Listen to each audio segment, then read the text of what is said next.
So you just find out that you're autistic, or you think that you're autistic, and it's time to share the news. If you're anything like me, no one in your life knows anything about autism, especially your family, or they would probably be the ones telling you this. You've been looking on the internet. When you're navigating the internet, it is important to use a VPN. That's why I partnered with NordVPN today to tell you all about it. Make sure you go to nordvpn.com/Paige. Link is down below in the description, because you and I care about internet safety, and we know that there are hackers out there, there's fakes out there, there's all kinds of phishing. No, I don't want people to know where I am. I don't want people to know what I'm doing. Why get a VPN other than just internet safety? Getting content from all over the world. I don't have Netflix anymore. I have Prime Video. They've got Attack on Titan on Prime Video. Not in Canada, though. 12 other countries I could connect to, though. In Lithuania. Boom. Kung Fu Panda. Not only does NordVPN come with threat protection, which means they scan every file you click on, every link you click on, every website you're going to go to, and tells you if it's a bad one or not. Not only is it the fastest VPN on the planet, but accessing content from all over the world. Unmatchable. Have y'all ever been abroad and you really need to use your phone, but they've got like one Wi-Fi spot in the whole 10 kilometers? Okay, we all know what it's like to need Wi-Fi and not be able to get it. Especially any of us who travel. Those of y'all who travel know how important it is to have an eSIM card, and how much safer you feel traveling knowing that you have Wi-Fi wherever, whenever, without paying all those stupid roaming fees. So NordVPN's partnering with layle. Download it once, and then you're always connected wherever you roam, 150 different countries. I think there's like 196 countries in the world. Yes, I believe it's just under 200. So that's most countries. So sign up right now, nordvpn.com/Paige. Sign up with a 2-year plan for NordVPN. You'll get 4 months bonus for free, plus up to 10 gigabytes of layle data for your eSIM card. Link is below in the description. Thank you, NordVPN, for sponsoring this video. I know that I'm not anonymous online, but my internet history is, thanks to NordVPN. You've been following Paige Layle and a bunch of other autistic people for a while now. You've talked to other autistic people. You've done your research. These dots are connecting. I think I might be autistic. Here's how you tell your parents. Before we get into it, I want to acknowledge that everyone's situation is so different, and so some of this may not be applicable to you at all. And if it's not applicable to you, please just throw it in the trash. My name is Paige Layle, and I am an autistic human person, and I've been autistic for almost 24 years. It's coming up to my 9 years since I've been diagnosed. Woot woot. I'm just giving personal big sister Paige advice. I personally don't think that you need to learn every single thing about autism before you talk to your parents or your friends. I'm saying this to you because if you are autistic, you probably are already doing a lot of research. You may feel perpetually behind on the amount of information you can know about autism. And so I'm giving you permission to slow down.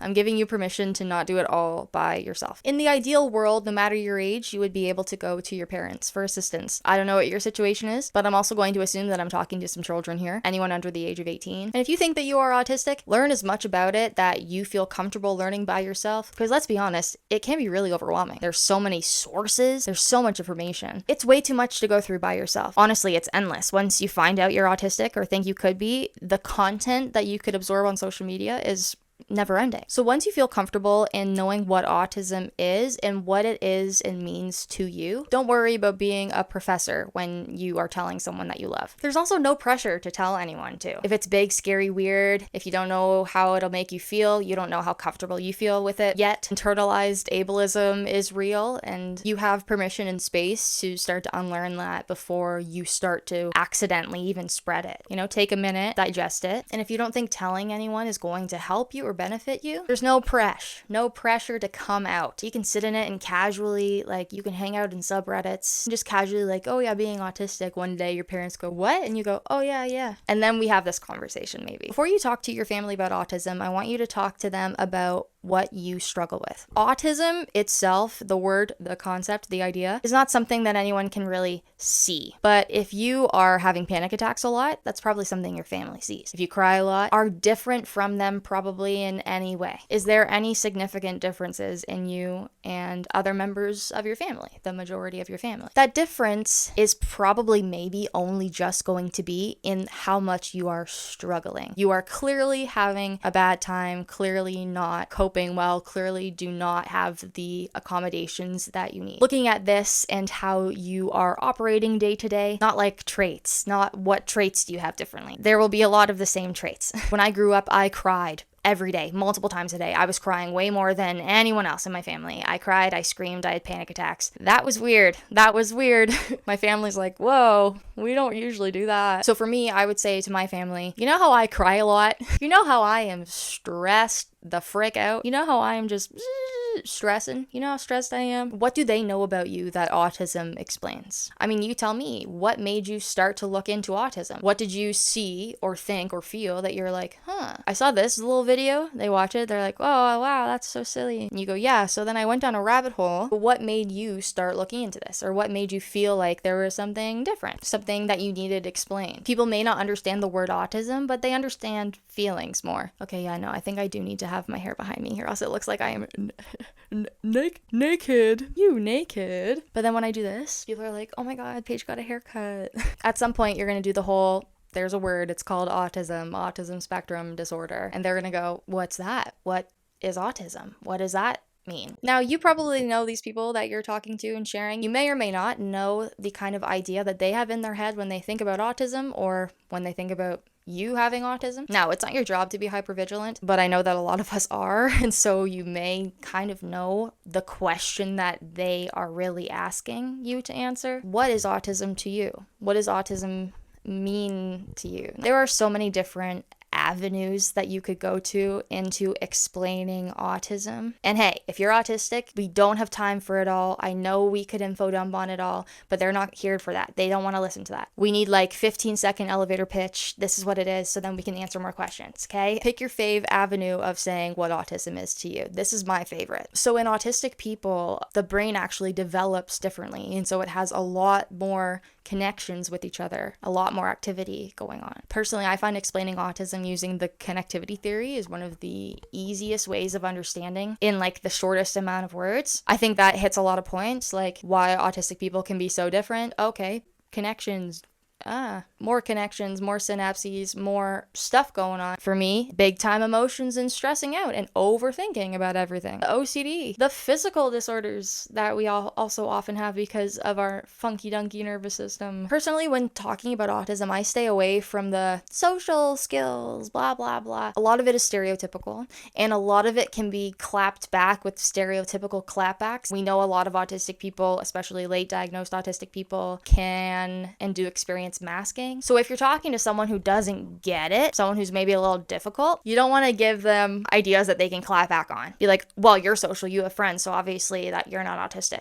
You know what I'm saying? Because then you got to go, well, grandma, autistic people can have friends. And then it's a conversation instead of you declaring something. Anything that they can Google later, they can Google later. Like, let them. So tell your emotions. Share what the connection is for you. Share how it makes you feel. If you're undiagnosed autistic, probably got other people in your family that are undiagnosed autistic. That means you probably have a lot of people in your family that have autistic traits. And people in your family over all these generations have just been being like, okay, that's just them. That's just them. That's just what they do. Well, hello, cycle breaker. You're autistic. They might be autistic too. People that aren't so difficult, maybe, they might start thinking, maybe I'm autistic. But if you got people that are difficult, you're going to get things like this. Well, that's not autism, that's normal. Your dad did the same thing. Your dad did the same thing every day. Autism is genetic. You think dad's autistic? Well, when I did that in school, they didn't whine about it. Well, I'm really sorry to hear that. That sounded like you deserved more love and compassion as a child. I'm sorry. People should have been more sensitive to you. Hey, isn't that gnarly that we live in a world and day now where we know things like this? Yeah, well, no one had autism and all this back in my day. Grandma, yes, they did. They took anyone who was visibly autistic and locked them away, medicated them, gave them lobotomies. Those kids just wound up dead somehow. The ones that stayed in the school system, they were the problem children. Drugs. They got kicked out of their house. Homeless. People just called them the R word. A lot of them killed themselves. It's estimated that anywhere from 11% to 41% of all suicides are autistic people. Like, that just, it makes me lose my mind. I knew people didn't kill themselves unless they were like me. Like, I understand why people kill themselves.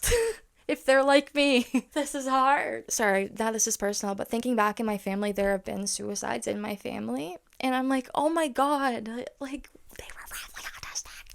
This is important that we know these things. That's what happens when you don't know those things. Exactly. So why would you want to be autistic? Why would you want to say that you're autistic and just give yourself this negative stereotype? Thank you, Grandma, for asking. Why? Because there's support for autistic people. People know stuff about autism. People do research about autism. They don't do research on why is Paige Layle crying every day. No one's telling me that. They don't do research on, you're freaking out. Freaking out. You can get support if you have a word for it. See, if I am autistic, I already am or I'm not. Autism is just a word to describe the experience that I experience. This just looks like the right word for it. You may have more questions about autism, and honestly, I do too. So feel free to ask me if you have any questions. I may not know the answers. This is all pretty new for me too, so I'm still learning a lot about it. I think I probably will for a long time, and it would really help me if you did the same. If you could learn more about autism in ways that you could help me, that may help me understand my experience a bit better. And I also just ask that you be open to making some little changes in our relationship as I find more ways that I'm comfortable, ways that make me feel less overwhelmed, and ways that we can hang out even more. That's kind of like what I would say-ish. It may not go well. It may not go well, especially the first time. No, I'm not trying to be, ooh, spooky, scary, spooky, scary. It's not your job to prove yourself to them, to anyone. You don't have to list off all these facts,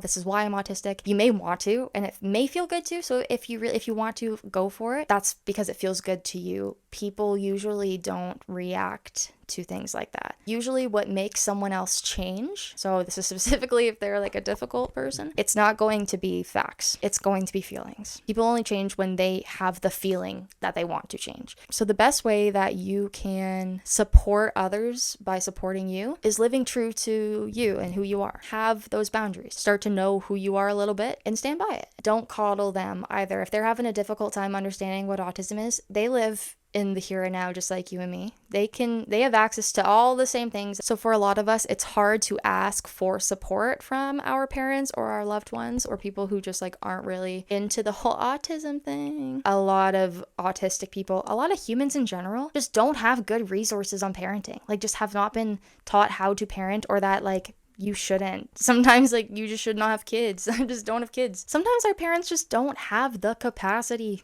to do more. Literally. I think we're all just subjects of our environments. You get to choose your family now. You get to decide what your family is and what it looks like and what love is to you. Whatever that looks like. You get to develop your boundaries and your value. And you get to find people, whoever that is, that really freaking love you for who you are. And they do. Promise. Welcome.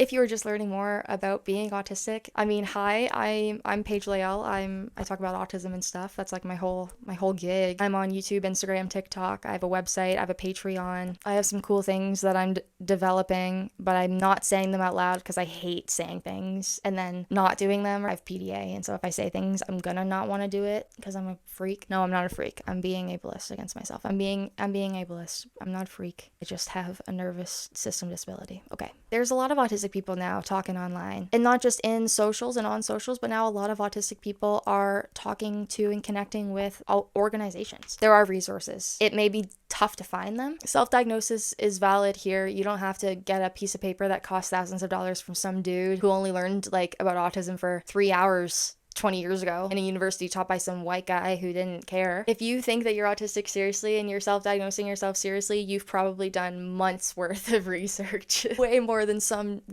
Joe. And here's the thing, if you watched one video and you're like, I might be autistic, if you like stuck with that and just like grabbed onto that and latched onto it, like you probably saw so many other videos that day. Why are you hyperfixating on autism? Maybe that is something we need to discuss. Don't think I've actually ever seen a person in my real life fake autism. No one gets mad at people who faked autism for, in movies. They're mad at people who are asking for help in real life. If you need help in real life, you need help in real life. I don't care. Love you so much. If you're autistic, you probably got a bunch of other neurodivergencies up in there too. If you just got a mush brain like me, like I got probably, from what they classify disorders, I probably have 35. We're all up in here and we're all living life, having more stuff going on. Holy shit. I'm talking about it, okay? Love you. Thanks for being here. Thank you, NordVPN, for sponsoring today's video.